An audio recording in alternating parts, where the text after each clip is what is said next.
E aí, boa tarde, tudo bem com vocês? Estamos aí de volta a mais um Remute, volume 38, nessa sexta-feira, 16 de dezembro. E aí, Kiesa, tudo tranquilo? Remute calibre 38. Pois é, né? Era um dia bom para falar sobre Bang Bang, né? Sobre westerns, mas não deu. Vamos deixar para 44 ou 45. Aí a gente Aí sim. fala com mais propriedade, né? Do calibre usado nos Bang Bangs. Aí sim. Vamos guardar. E logo depois do 45 já vem o Remute 52, que é o de aniversário, né? Nossa, hein? Um ano, hein? A gente já começa a preparar desde já o Remute de aniversário aí, cara. A Vai gente já ser fica épico.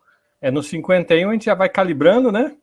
Para entrar calibrado no 52, né? Como se fosse uma boa ideia, né? A gente já fica uma semana comemorativa, né?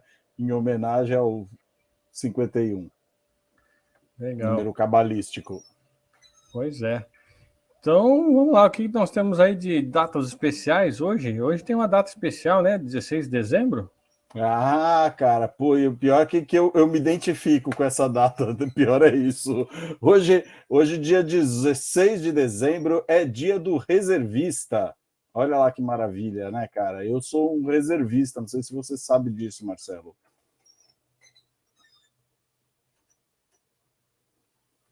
Ficou sem áudio aí você, Marcelo. Opa, tinha tirado o Ah, áudio aqui. Tem uma reforma agora. aqui do lado, às vezes dá umas batidas, eu tirei o áudio quando não falo, mas tá aí na tela aí. Não sabia que você era Uhum. reservista, não. Eu sou reservista. Por ter servido o serviço militar obrigatório ali com 18 anos, né? Acaba que você vira um profissional, né? Da reserva. O que significa isso? Que você é reserva mesmo, é uma força militar reserva que fica disponível para lutar ou para ser convocado em caso de uma guerra ou uma necessidade urgente, e essa força de reservistas ela é composta por cidadãos de um país que combina uma carreira militar com uma carreira civil. Então, no caso, o que eles falam assim é que a gente não é mantido sob armas, a gente não tem a profissão militar e a gente não vive disso, a gente tem uma outra profissão, mas significa que por eu ter servido ali o meu serviço militar obrigatório, a gente faz juramento disso, inclusive, né?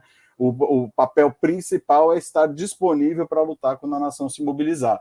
Mas isso daí é uma coisa que é muito propícia para países que mantêm, que estão em tempo de paz, né? Então você consegue minimizar gastos aí de um país com esses gastos de exército, esses gastos militares em épocas de paz. E aí, se tiver uma guerra, alguma coisa assim, você é convocado, você é chamado, né? É isso daí. E da onde vem esse negócio de dia de reservista, né? O que que temos aí? Ah, Quem é esse então, cara aí na tela aí?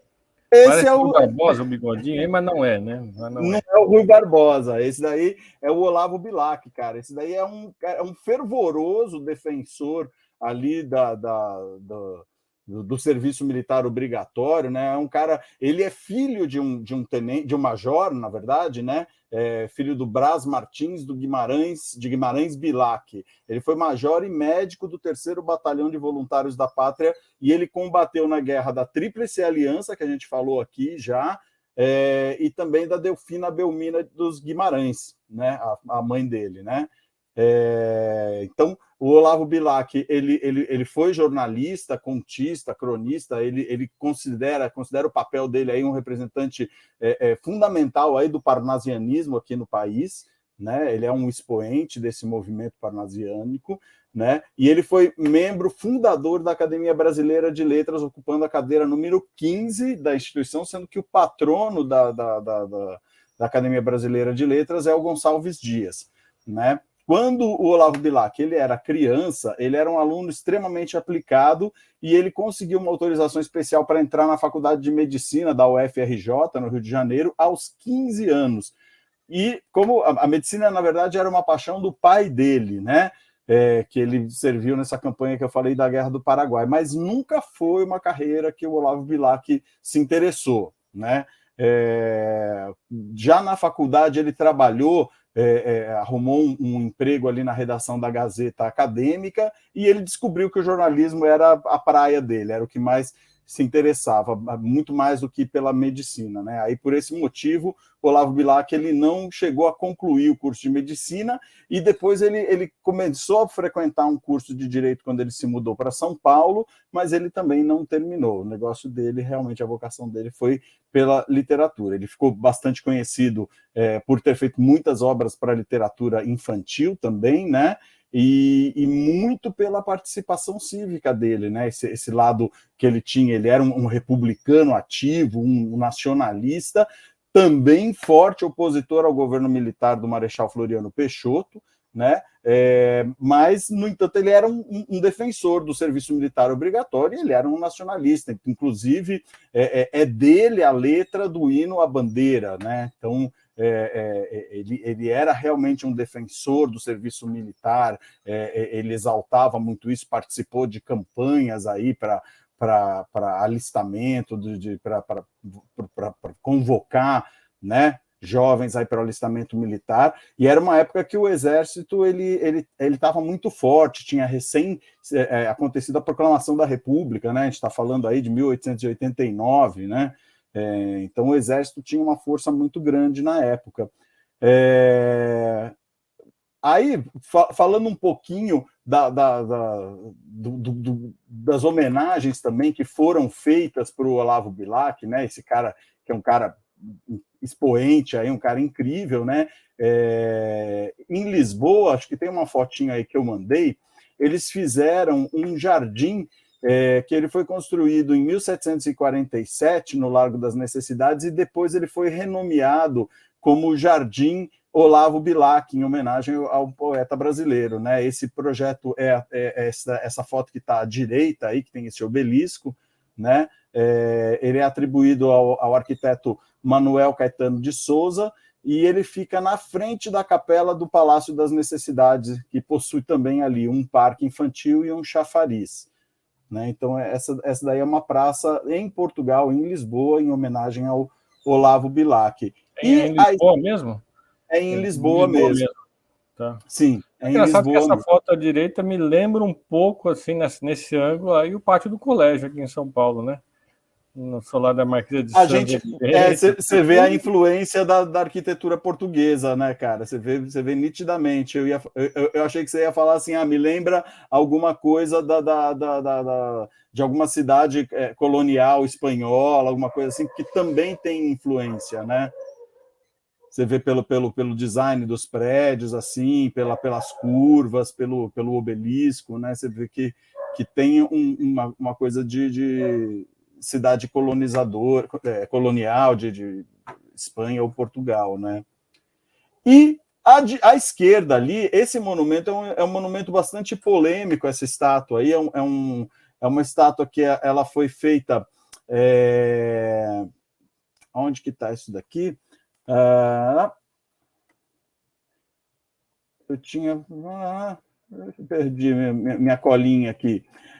Na verdade, tá aqui, achei. Essa estátua aqui, que eu pulei aqui uma coisa, essa estátua ela chama estátua Idílio, ou o Beijo Eterno. Ela foi feita em homenagem à obra do Olavo Bilac, e hoje ela está ali no Largo São Francisco, em São Paulo, na frente da Faculdade de Direito, onde o Olavo Bilac estudou, né? Ela foi construída em 1920, o Olavo Bilac morreu em 18, e foi feita em 1920 pelo escultor sueco chamado William Zadig, né? Não sei se é assim que se pronuncia, e ela é parte de um conjunto de 3 obras que foram encomendadas pelo Centro Acadêmico 11 de agosto para homenagear o poeta, né? A obra era composta por um busto do poeta, um bandeirante e o idílio, né, que representa o amor entre um jovem francês e uma índia, né? O busto do Olavo Bilac foi colocado na Faculdade de Direito, dentro da faculdade. O bandeirante foi instalado no bairro de Pinheiros, e o idílio, ele a princípio tinha sido instalado em uma praça no Cambuci. Aí acharam muito ficaram escandalizados, assim, né? Ficaram chocados aí com com o sexualismo aí da estátua, pediram para retirar, depois ela ficou um tempo armazenada nos depósitos da prefeitura e foi instalada na entrada do túnel 9 de julho, aí na década de 70 ela ficava ali no túnel 9 de julho, aí quando teve aquela passagem ali para os ônibus e tudo, que eles tiveram que dar uma largada, ela saiu de lá e quase que vai de novo para os depósitos da prefeitura e acabou, por conta de uma organização de alunos aí da São Francisco, acabou indo ali para frente da escola, onde eles estão ali, permanecem se beijando até hoje, esses amantes incompreendidos, né?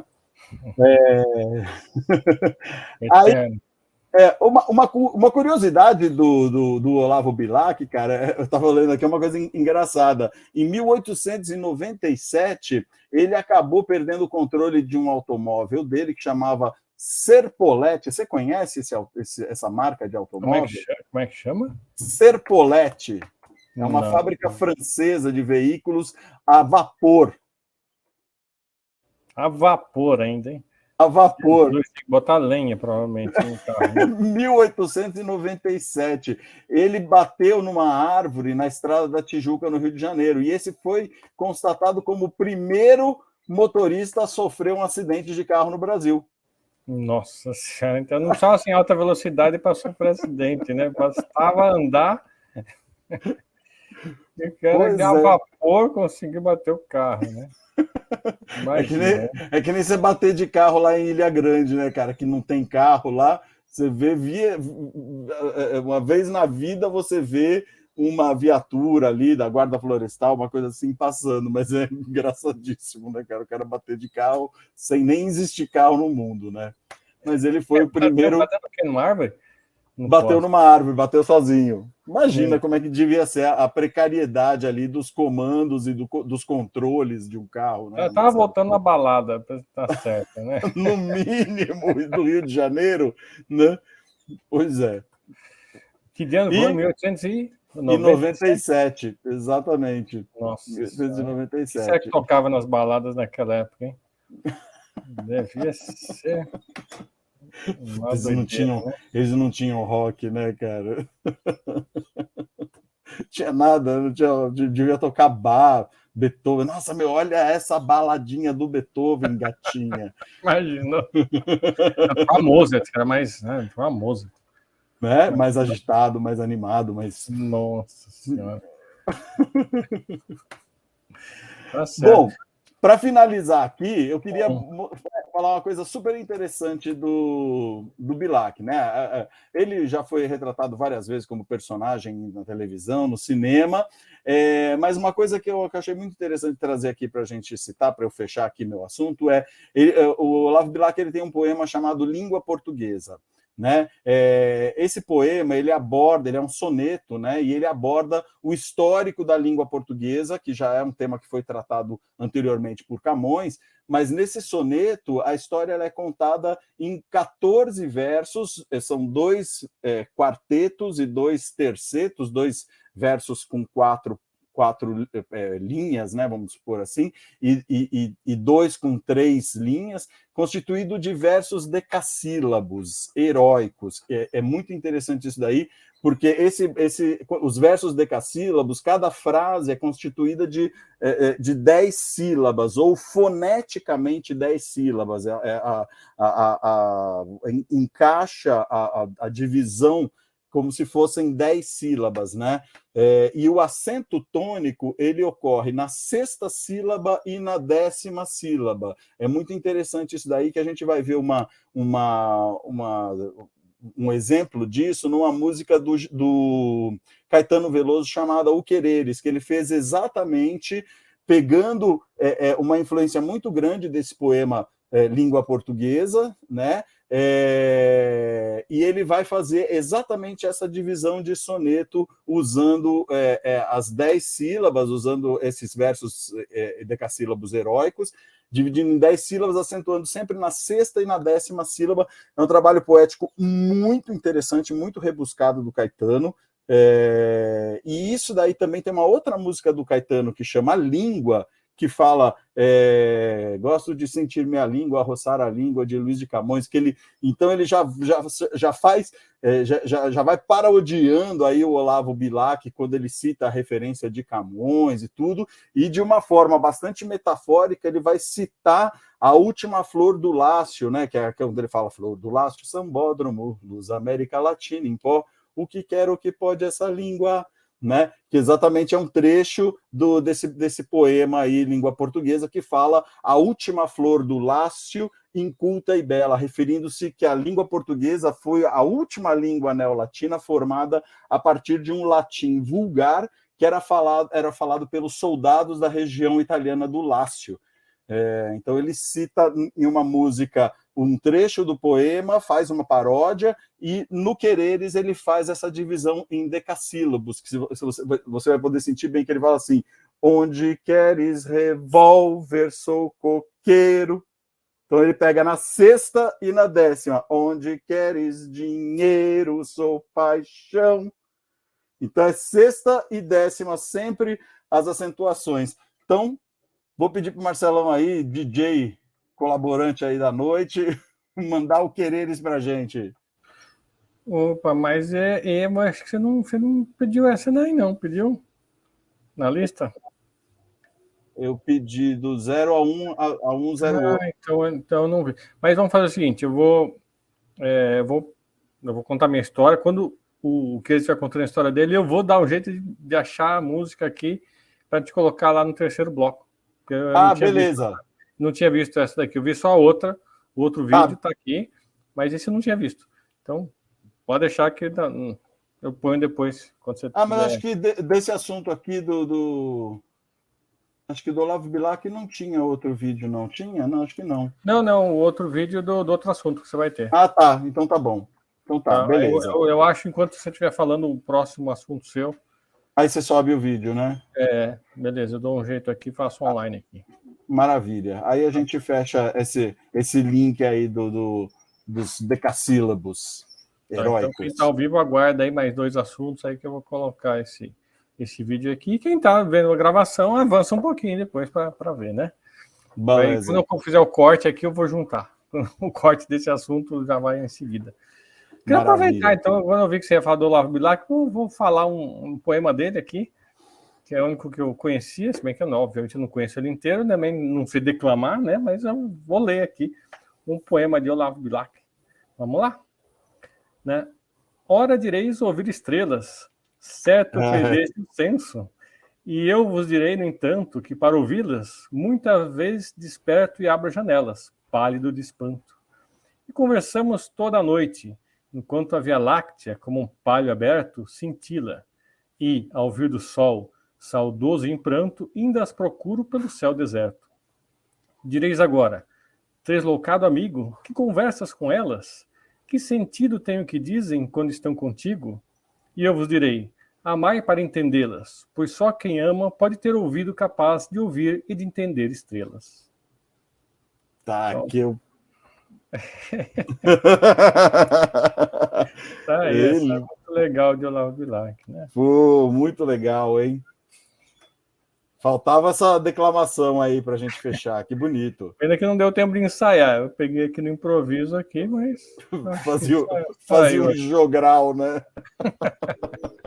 Aliás, no quartel, cara, a gente teve que fazer um jogral, foi uma daquelas coisas absurdas de quartel, que era uma espécie de uma punição, e a gente teve que fazer um jogral, e era era da Ijuca Pirama, de quem que é? É do Gonçalves Dias. A gente teve que fazer um jogral. E aí, jogral na escola fica um negócio robótico, né? Não, na escola que se fosse, né? Porque você tem um pessoal com mais sensibilidade. Era no quartel, aquele bando de ogro, né? E você tinha que falar com aquela entonação. Não sei o que, não sei o que lá, não sei o que lá, não sei o que lá.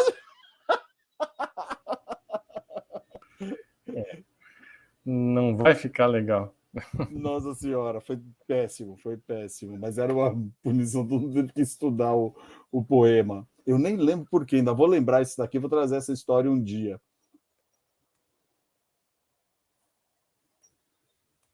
Tá. Deixa eu ver aqui. Então, deixa eu ver se eu consigo colocar agora. É do 0 a 1 minuto e 8, né? Você quer o vídeo do Caetano?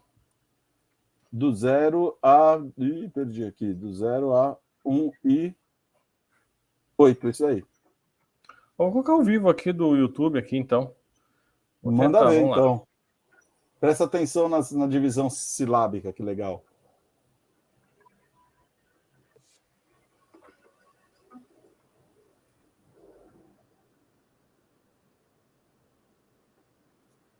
Não entrou o som. Não? Não.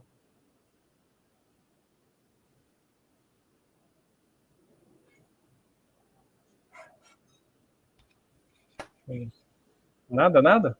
Nada de som, só tá a imagem. Então não vai dar. Vou tentar colocar, então, né? Então acho que não vai dar. Se o som não tá indo, eu vou ter que colocar o link aqui pro pessoal depois, porque não consigo, então. Porque eu teria que gravar de outra maneira e aí não tem como. Uhum. Eu deixo o link para essa música aqui depois na versão gravada. Sim. E aí é uma boa o pessoal ouvir, porque é uma música lindíssima, né? É do mesmo disco de língua também. Então você pode ouvir as duas músicas aí que tem a ver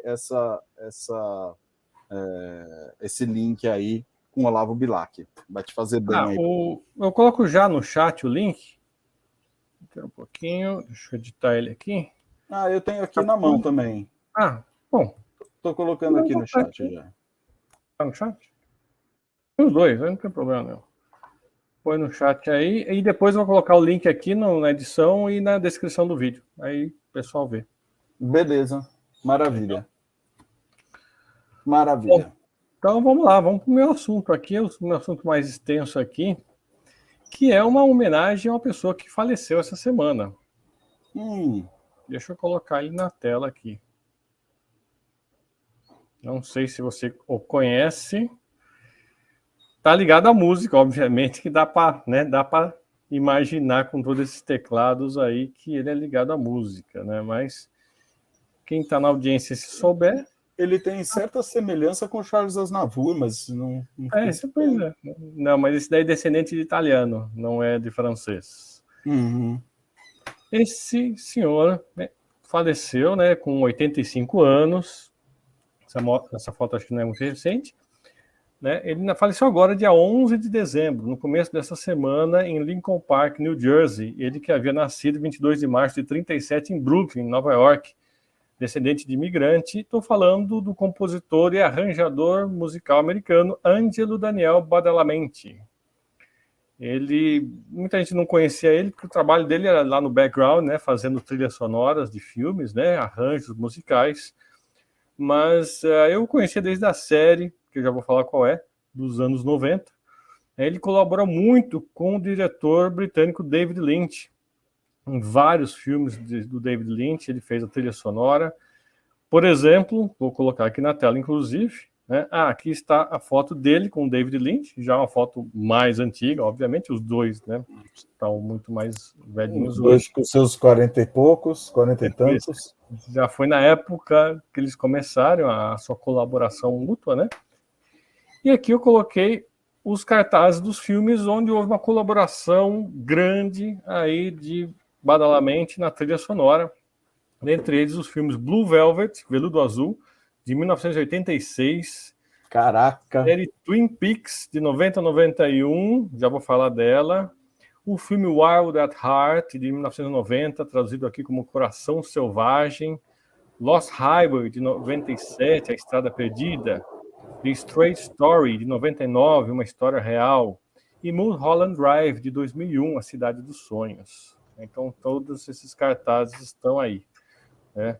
E, além disso, ele escreveu ou arranjou músicas para cantores do naipe, como Nina Simone, Shirley Bassey. A Shirley Bassey, só um parênteses aqui, eu não conhecia particularmente, eu comecei a conhecê-la assim que eu fiz a pesquisa do Badalamenti, mas é a única pessoa que gravou 3 temas do James Bond, né? Começando com Goldfinger, e mais duas, né? Então, imagina o naipe da cantora. Depois vocês procuram aí Shirley Bassey. Nossa, cara. Só acho que 28 filmes do James Bond. Valia a pena um dia falar sobre essas 28 músicas, que Pois é uma são mais 28 músicas, fantástica. Uma das últimas que eu gosto é Skyfall, né? Mas vamos lá. Demais. Então, só ela gravou 3, né? Dusty Springfield, Pet Shop Boys, Julie Cruz, Marianne Faithfull, Dave Bowie, Tim Booth, da banda James, a Siouxsie Sioux, da banda Sioux The Benches, e a Dolores O'Riordan, do Cranberries. Então ela fez músicas que foram gravadas por esses cantores ou arranjou músicas para eles, né? Mas a virada dele da carreira começou quando ele não era o primeiro trabalho dele, ele já era profissional de música, né? Mas ele arranjou um serviço como treinador vocal para a atriz Isabella Rossellini quando ela estrear o filme de David Lynch, o Blue Velvet. Que está aqui uma cena do filme, uma foto da maravilhosa Rossellini cantando Blue Velvet, que não é do Baladamente essa música, né? Mas ele treinou para ela cantar, e você pode vê-lo ali atrás tocando piano. O senhor que está ali atrás aparece no filme tocando piano no clube, enquanto ela canta a música Blue Velvet. É ele, né, o Ângelo Badalamenti. Ele também apareceria num pedacinho de um outro filme do David Lynch, o Mulholland Drive. Fez o papel de um mafioso tomando um café, e aí joga o café. Ele fez essa pontinha também aparecendo no outro filme, né?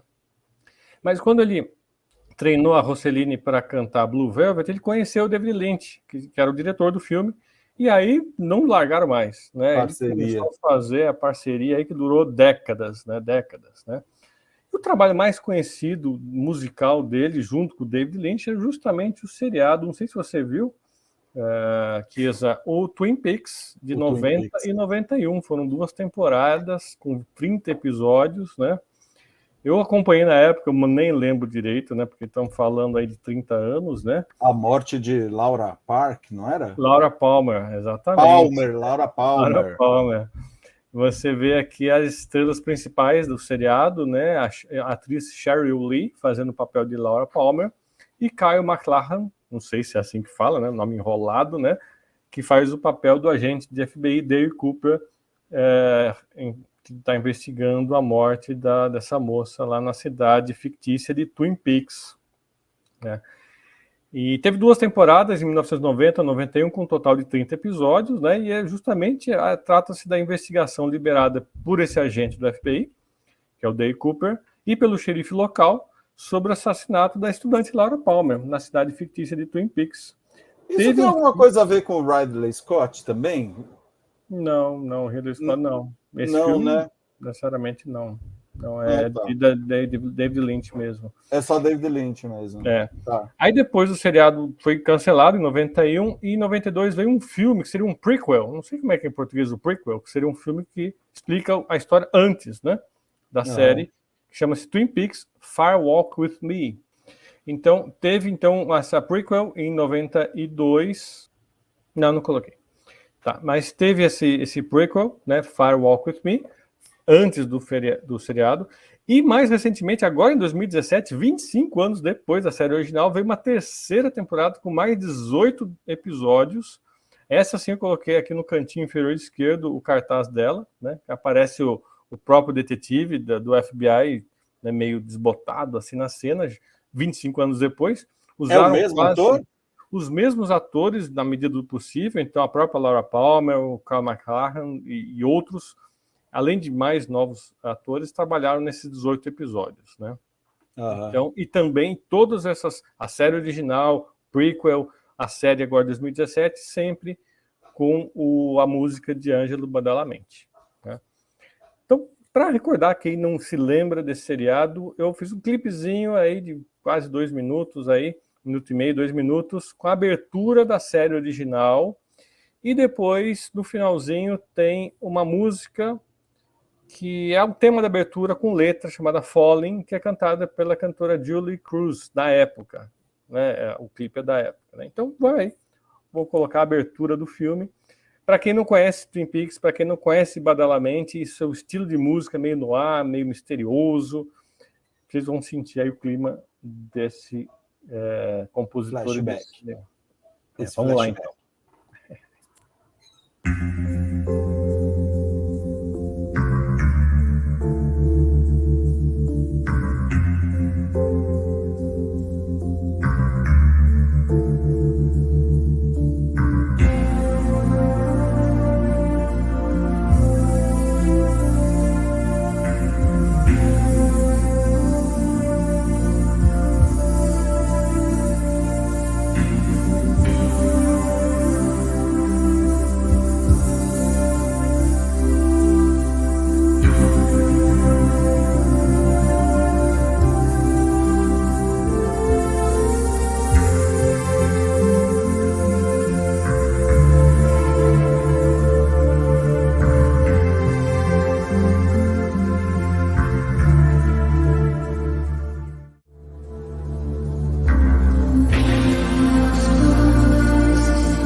Que legal. Então, quem é essa daí cantando essa versão? O nome é que cantou realmente como trilha sonora do filme, Julie Cruz. Ela cantou realmente a música que faz parte da trilha sonora oficial do filme. Caramba. Bem bacana, bem bacana. Bem Isso legal na época, mesmo. essa gravação foi na televisão europeia, na época mesmo do seriado, no começo da década de 90. Bom, continuando um pouquinho aqui sobre o Badalamenti, né? De acordo com o site AllMusic, ele esse tema, né, do Twin Peaks é obscuro, nauseante e obsessivo, e um dos melhores temas já escritos para a televisão. Essa foi a conclusão dele. Segundo a revista Rolling Stone, todo mundo conhece. Isso, né? Foi um elogio. Foi um elogio, exatamente, porque justamente casava muito com o clima do seriado, do filme, né? É uma tradução livre minha, né? E segundo a revista Rolling Stone, é a mais influente trilha sonora na história da televisão. Nossa Senhora. Ele também, né, Ângelo Badalamenti, compôs o tema de abertura das Olimpíadas de Verão de 92 em Barcelona. Então, foi ele que compôs esse tema de abertura dessa Olimpíada. Ele recebeu o Grammy Award de 1990 de Best Pop Instrumental Performance, justamente pelo tema de Twin Peaks. Recebeu o Henry Mancini Award da American Society of Composers, Authors and Publishers em 2011, já mais recentemente, né? E também recebeu o Lifetime Achievement Award, ou seja, o prêmio pela carreira, né, pelo trabalho da vida inteira, em 2008, da Academia do World Soundtrack Awards. São prêmios dados justamente trilhas sonoras internacionais. E nessa noite da premiação, ele executou um concerto ao piano com a Orquestra Filarmônica de Bruxelas, com uma cantora nos vocais, que eu não vou dizer quem é, vou mostrar o clipezinho, um pedacinho, vocês vão ver, adivinhar quem é a cantora. E essa cantora, nessa música, né, que eu vou passar aqui, ela está cantando Careless Love. Careless Love faz parte da trilha sonora composta pelo Badalamenti para um outro filme que não é de David Lynch. O filme chama-se The Edge of Love, de 2008, que foi traduzido aqui como Amor Extremo. Então, é um filme mais recente. Deixa eu ver se eu não tenho aqui o cartaz dele, né? Mas é um filme de 2008 com a trilha sonora dele e tem essa cantora. Eu vou passar agora o clipezinho e vocês vão adivinhar, né? Ver que reconhece essa cantora aí. Vamos lá? Deixa eu tirar aqui da tela. I saw you love. I could just run into sex. Beautiful children that the go to play, pretending it's such fun. Ain't nobody you end with life. Only good and dying young. So good and say it, late of the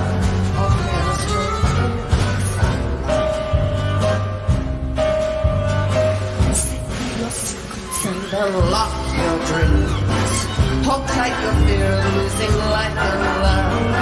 Curve it together in the form of cheese, like waves of love.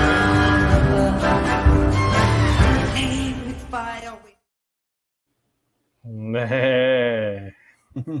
Matou a charada? Já matou ali, né? Não vi aqui. Edith Piaf. Quase. Tá ali, ó. Tá ali. É a Siouxsie, a cantora do Siouxsie and the Banshees. Eu até resguardei aqui e falei, mas não tá com cara de Piaf, porque a Piaf era magra demais e essa imagem, acho que a Piaf não tem uma imagem colorida dela, né? E essa é de 2008, né? Tô falando 2008, né? Nem sei quando é que morreu, mas não ia estar tão nova assim. Sei lá. Nova não digo, né? Mas é a Siouxsie. Então é isso. Nós temos aí homenagem a Ângelo Badalamenti, que faleceu esta semana. Recomendo aí esses filmes todos aí. Só vou colocar de novo aqui a série de filmes, porque são filmes cult dos anos 80, 90. Né? Eu assisti quase todos na época. Blue Velvet, o próprio Twin Peaks, o Wild at Heart, né? Coração Selvagem, Mulholland Drive. Filmes ali, ó, boa tarde, quem está chegando aí agora. Filmes noir, filmes suspense, filmes cult, né? Já diz tudo, né? Esse Wild at Heart, inclusive, tem outra música muito conhecida, que a gente traz de volta aqui. Ele gostava muito aí desses atores, Carl McLachlan, falar esse nome é difícil, Carl McLachlan, o próprio Nicolas Cage, a Laura Dern, a loiraça aí que está no Wild at Heart em cima, né? A Isabella Rossellini também, do Blue Velvet, e outras, né? Chegando atrasado, mas chegando, isso que é importante. Grande Alair, Henrico chegando aí na área também, o Gugu também dando as caras. Vocês perderam aí o Badalamenti, hein? Depois rebobina a fita aí e assiste aí. Tá?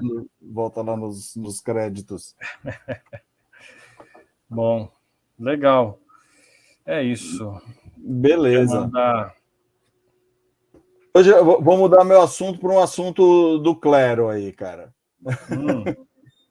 Hoje tem uma história interessantíssima aqui. É 16 de dezembro de 1865, há 157 anos, nascia a primeira santa brasileira, mas que, curiosamente, não nasceu no Brasil. Brasileira, mas não é do Brasil. É brasileira, mas não nasceu no Brasil. A gente está falando aí da senhorita Amábile Lúcia Vizenteiner. Ela nasceu em Vigolo Vitaro, na Valsugana, no distrito de Trento, no estado de Tirol, na Itália. Ela ficou conhecida aqui no Brasil como Madre Paulina. Ela é de uma família muito pobre dessa região do Trento, né?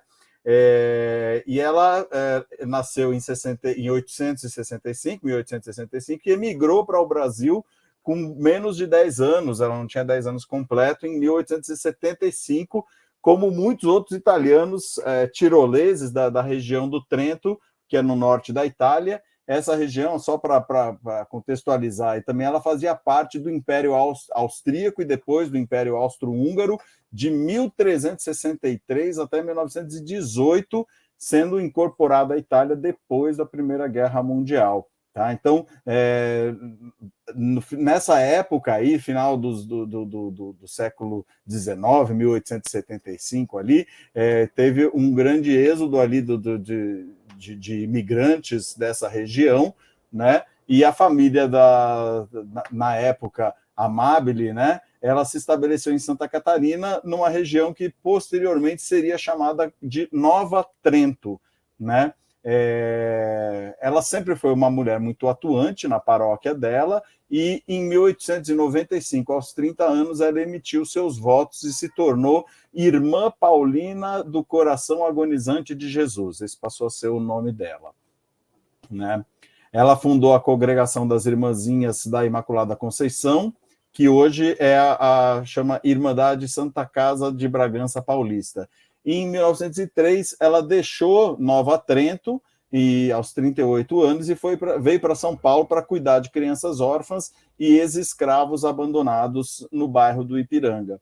Né? Em 38 ela já apresentava sérios problemas de saúde causados por uma diabetes que acabou causando várias amputações e ela teve aí os últimos meses de vida, ela ficou cega, inclusive, né? Por decorrência aí da diabetes muito forte.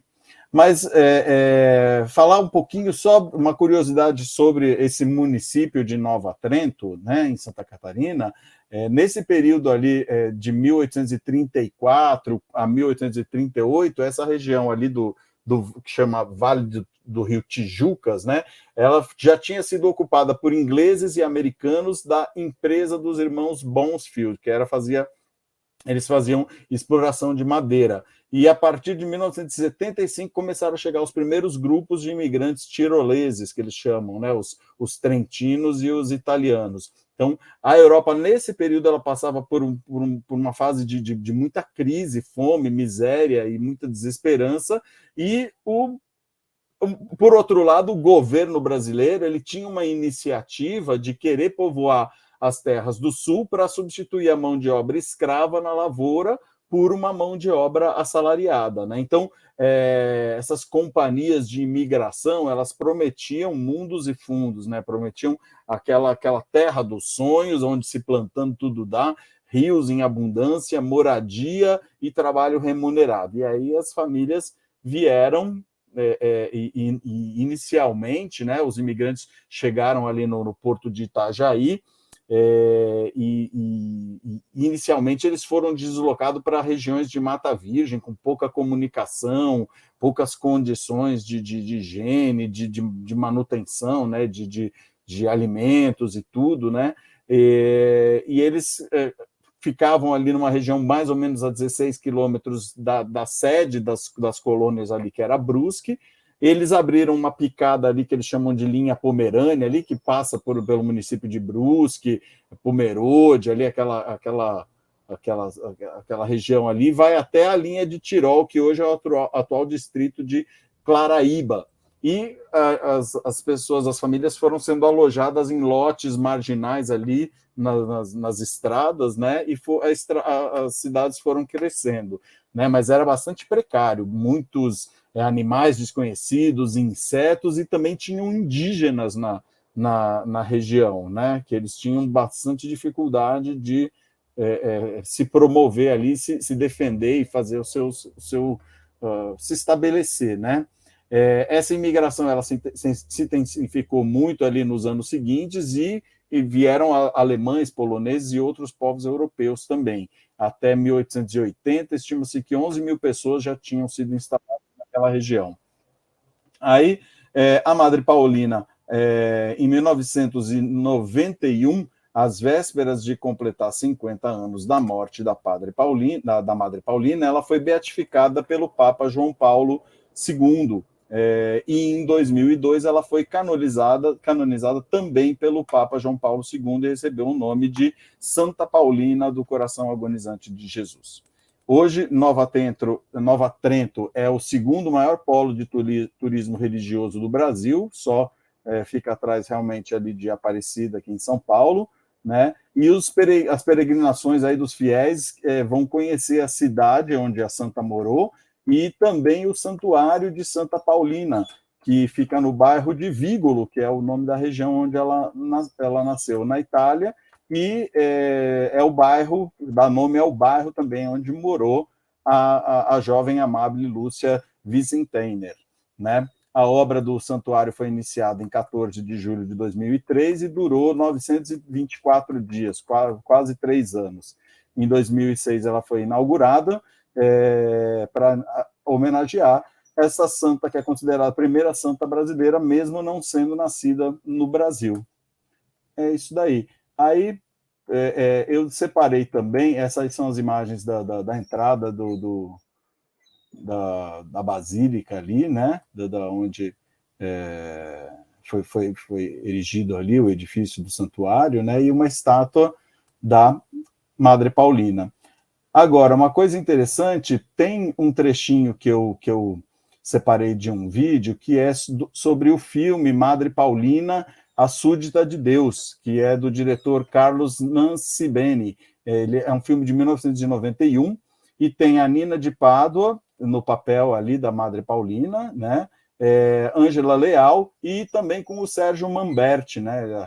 É um relato aí da vida da Madre Paulina desde a sua origem, a vinda para o Brasil e essa sua devoção até a morte aos 77 anos. Também no filme tem alguns depoimentos sobre a sua beatificação. Vale a pena a gente assistir um trechinho aí do vídeo que eu mandei. Pode ser? Vamos lá, vamos lá. Bora!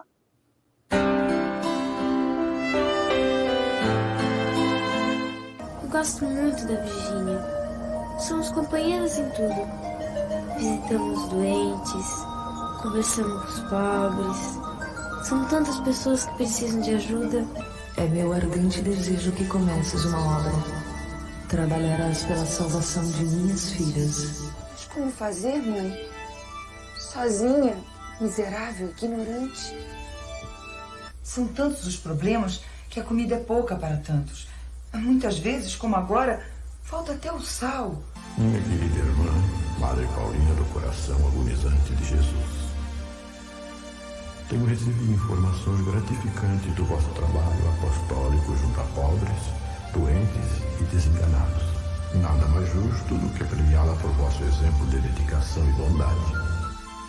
Recebo o decreto de louvor por vosso trabalho e a consagração de vossa obra aqui na terra. Papa Pio XI. Ela foi canonizada aí também por um milagre de cura, né? Ela curou uma das pacientes que ela cuidava através de oração, tudo. Então, esse daí é o tal do milagre da fé. Uhum. Legal. E esse filme, você falou quem faz o papel dela mesmo? Qual que é a atriz? É Nina de Pádua. E também participa desse filme a Ângela Leal e o Sérgio Mamberti. Perfeito. É um filme de 1991, né? Também tem uma série, esse filme você encontra no YouTube, né? E uma série de cantos e hinos que são usados em liturgia que citam a Santa Paulina, né? Eles estão gravados e disponíveis também em canais de streaming aí pelo YouTube, pelo Spotify. Você acha bastante coisa. Inclusive, tem um vídeo bacana da Joana cantando uma canção chamada Canção para Santa Paulina, né? Então tem bastante homenagem aí para a nossa primeira santa brasileira que não é brasileira. Bacana, legal. Bom, e o Alair colocou aqui um comentário aí do Twin Peaks, né? O ator David Duchovny, não lembrava que trabalhou lá no Twin Peaks, não, né? Ganhou o papel de Fox Mulder depois no Arquivo X. É um outro coach aí que veio na sequência em anos 90, né? Ah, é o cara do Arquivo X que faz. Eu não sei, pô, aí também é. Eu não lembro o papel que ele fez ali, né? O espião. Eu não me lembro também do papel do espião, mas o Alair foi buscar o cara da. Por causa disso, o cara do Arquivo X conseguiu o papel lá do Fox Mulder. Bacana. Muito bem, muito bem. Vamos ver o que nós temos aqui. Deixa eu ver. Bom, deixa eu emendar já uma história aqui que, por coincidência, olha só a coincidência, né? A história do clero? Vamos falar aqui rapidamente deixa eu achar aqui a foto. Eu vou começar falando, depois eu mostro a foto. Então, né, já que você falou de uma freira, né? Vamos falar de outra. 17 de dezembro de 1913, há 109 anos, nascia irmã, né, não nasceu irmã, né, mas depois se tornou irmã, Mary Kenneth Keller. Não é brasileira. Nasceu em Cleveland, Ohio, uma freira católica, educadora e cientista da computação. Olha lá, que louco, né? Uma combinação meio improvável, né? Mas era mais do que um hobby. Na verdade, ela foi a primeira pessoa a ganhar o título de PhD em ciência da computação nos Estados Unidos. Primeira PhD em ciência da computação nos Estados Unidos. É mole. Ela faleceu em 10 de janeiro de 85, aos 71 anos, também nos Estados Unidos, em Dubuque, Iowa. Após a finalização do seu PhD em 1965, ela fundou o Departamento de Ciência da Computação no Clark College, que hoje é a Clark University. Nesse mesmo ano, ela ganhou um prêmio de $25 mil do National Science Foundation, especificamente para a aquisição de equipamentos educacionais.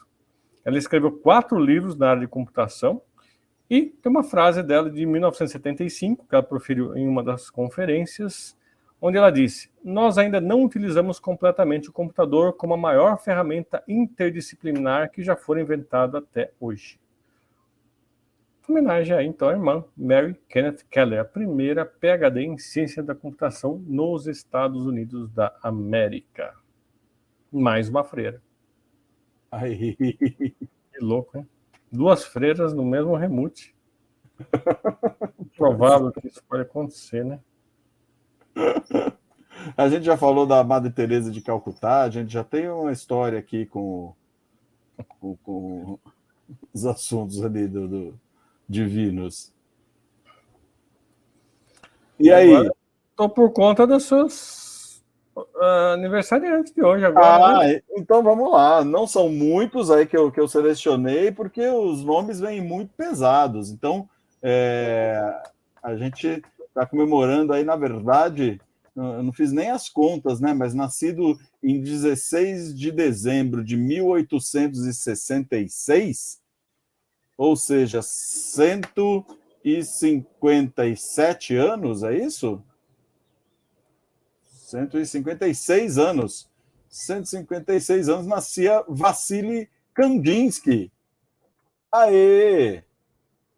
Nasceu em Moscou, um artista plástico russo, professor da Bauhaus, um expoente aí também no campo da abstração e no campo das artes visuais, um pintor, um artista plástico excepcional, um cara que nasceu na Rússia, mas depois ele adquiriu nacionalidade alemã e depois adquiriu também a nacionalidade francesa e acabou morrendo na França em 13 de dezembro de 1944. Então, Vassily Kandinsky, aí, um dos aniversariantes homenageados no dia de hoje, só tem pós-mortem aqui, os nossos aniversariantes. O outro é esse que está à sua esquerda aí, o Luiz Gonzaga, que é do dia 13 de dezembro.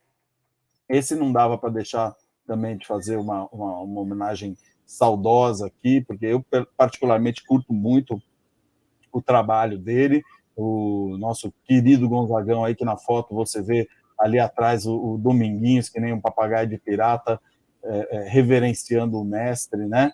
Nasceu no Exu, no município de Exu, em Pernambuco, né? Foi um compositor e cantor, também conhecido como o Rei do Baião, é uma das figuras mais importantes e criativas da música popular brasileira. Esse cara é sensacional. Já começou a vida dando show, né? Nasceu numa sexta-feira, 13 de dezembro, né? Antes dos 18 anos, ele teve a sua primeira paixão, Nazareno. Isso daí, inclusive, é narrado de uma forma sensacional no filme Gonzaga, que é bastante legal, que está no Netflix. Aí ele acabou sendo rejeitado pelo pai da moça, o Luiz Gonzaga não aceitou, foi lá ameaçar o pai da moça, e o pai da moça era um daqueles coronéis do sertão ali nordestino, né, cara? E ele ameaçou matar o Luiz Gonzaga, que foi lá ameaçar ele, e falou: não, peraí, esse cara vai morrer. Aí o pai do Luiz Gonzaga falou: meu, você se pica da cidade, não volte nunca mais aqui, porque se você voltar, o coronel vai te matar. E aí ele vazou de lá, acabou se alistando, teve um apreço muito grande ali durante a vida dele ali nessa parte de alistamento, nessa parte que ele ficou meio que do lado da lei, meio que do outro lado. Ele acabou simpatizando muito com o movimento ali dos cangaceiros, inclusive ele leva essa vestimenta aí em homenagem a Lampião mesmo, né, que era uma pessoa que ele tinha bastante apreço. Aí ele foi parar em Minas Gerais e depois ele foi para o Rio de Janeiro, onde ele acabou entrando para a reserva e lá ele começou a tentar a carreira dele na música. Né? Ele já tocava um pouco de sanfona, tudo, e aí que ele foi se enveredar pela música. Primeiro ele teve essa saída estratégica aí para não ser morto lá nas bandas de Exu ali onde ele morava, em Pernambuco, né? Há 6 anos atrás, na abertura dos Jogos Olímpicos, no estádio do Maracanã ali, foi transmitido para todo mundo um videoclipe com a versão da música A Vida do Viajante, do Luiz Gonzaga, interpretada por vários cantores, né? Só para deixar aí registrado, ele morreu em Recife, em 2 de agosto de 1989. E o terceiro aniversário... Deixa eu só dar uma parênteses aí, no Luiz Gonzaga aí. Ele também foi um dos personagens aí na região de Exu, né, que é onde ele nasceu, para tentar pacificar 2 famílias que havia décadas que se matavam lá, que são as famílias Sampaio e Alencar, da região lá. É uma briga, uma rixa de famílias que várias e várias pessoas foram assassinadas, um de cada família, né, um matava outro, matava outro. Uma briga se arrastava desde a década de 40, né, 1940 e tanto, né? E depois ele fez uma reunião com as 2 famílias, tentou apaziguar os ânimos. Teve até um documentário chamado Uma Tragédia Sertaneja, que foi ao ar, inclusive, em 16 de janeiro de 79, retratando essas brigas, né? E foi exibido como um documento, né, na Globo Repórter, inclusive entrevistando pessoas das famílias e entrevistando o próprio Luiz Gonzaga, né? Até sugeriu uma intervenção federal para dar fim a esse conflito, né? E, curiosidade, né, nesse conflito das 2 famílias é que o meu pai foi assassinado. Ele não era de nenhuma das famílias, mas ele estava perto de um deles e acabou uma bala perdida, acabando, né, isso é 70 e pouco, né, 1975, se eu não me engano. E né, só para dar um link aqui, ele foi primordial nessa tentar apaziguar essas famílias numa reunião posterior, né? Mas teve até um seriado na TV, eu esqueci o nome agora, com Kevin Costner, retratando 2 famílias americanas, McCoys, alguma coisa assim, né? Se alguém souber, que eu lembrei agora, né? Não pesquisei. Que fala justamente de 2 famílias americanas, também no século XIX, que se matavam nessa mesma rixa. E era o paralelo que fizeram na época que saiu, que era a mesma coisa que acontecia aqui no sertão com essas 2 famílias aqui no sertão de Pernambuco. A gente vê isso retratado em muitos filmes e documentários e séries e novelas e não sei o que, de uma forma bastante romântica, né? O perfil concreto ali não era nada bonito, nada romântico, né? A coisa era muito dura. Inclusive, a gente mostrou há uns tempos atrás aí uma foto do bando do Lampião, depois de capturado, eles foram decepados. A foto era horrível, né? A realidade ali não era bonita, né, Marcelo? Não, eu pesquisei rapidamente aqui, esse seriado americano só teve uma temporada, né, uma série, na verdade, né, chamado Hatfields e McCoys. Muito bom, vale a pena, com Kevin Costner sendo o chefe de uma das famílias, e acho que Matt Barr fazendo o chefe da outra família. Hatfields e McCoys. E o Paxton era o chefe da outra família, né? Um matava o outro no mesmo estilo, né? Tá aí, olha lá aí, Hatfields e McCoys. Exatamente. E o Reginho, olha lá, o Reginho falando de Minas Gerais, ali, o Remute chegando agora no exterior. Vem de fora? Opa! Olha lá, vem de Minas. Minas, exterior, você entende? Minas, estado de Minas. General Mining. E o último aniversariante aí reverenciado é esse não menos brilhante Oscar Niemeyer, aquele senhorzinho que sobreviveu aí a esse nosso mundo por 105 anos, nascido no Rio de Janeiro, morreu no Rio de Janeiro também, às vésperas de completar 105 anos, aí faz 10 anos, foi em 5 de dezembro de 2012, ele faleceu, e famosíssimo aí, né? Um cara... colaborou aí com uma série de obras no Brasil e no mundo, ficou renomado, inclusive tem colaboração dele no trabalho ali dos arquitetos que projetaram o prédio das Nações Unidas em Nova York, né? Um cara excepcional. Então fica aí nossa homenagem também a Oscar Niemeyer. Perfeito. E é isso aí, né? Chegamos ao final aí, dessa vez quase que exatamente 1 hora. Tá aqui o Regis comentando também as famílias Hatfields e McCoys. Vale a pena ver, é uma série bacana pra gente, né, que não viveu essa briga entre as famílias, né? Tantas pessoas morreram, assim como aqui no Brasil, essas famílias aí, Sampaio e Alencar, né? Mas é isso aí. Né? Beleza. Chegamos hoje não tem Remote News. Não tem, né? Tá meio de férias o Remote News. Vamos ver se a gente entra no ano que vem aí com Remote News. Semana que vem tem, Marcelo? Vai ser véspera de Natal. Vamos ver. Durante a semana a gente decide. Vamos ver como é que são as agendas aí, que no final de ano o negócio fica rápido demais, né? Mas a gente dá notícia. A gente coloca um post aqui no canal avisando se vai ter ou não vai ter. Por default, se tiver, eu já vou dar spoiler, se tiver. Vai ter Kate Richards na parada. Opa, muito bom, hein? Muito bom. Bacana. Então é isso. Obrigado, gente. Bom final de semana para todos. Beleza. Valeu, Henrico, Alair, Gugu, Reginho. Abração, galera. A gente se fala aí durante a semana. Até o final de semana. Valeu, gente. Até mais. Valeu, então. Marcelão. Obrigado pela audiência. E os cortes vêm aí. Tchau, tchau.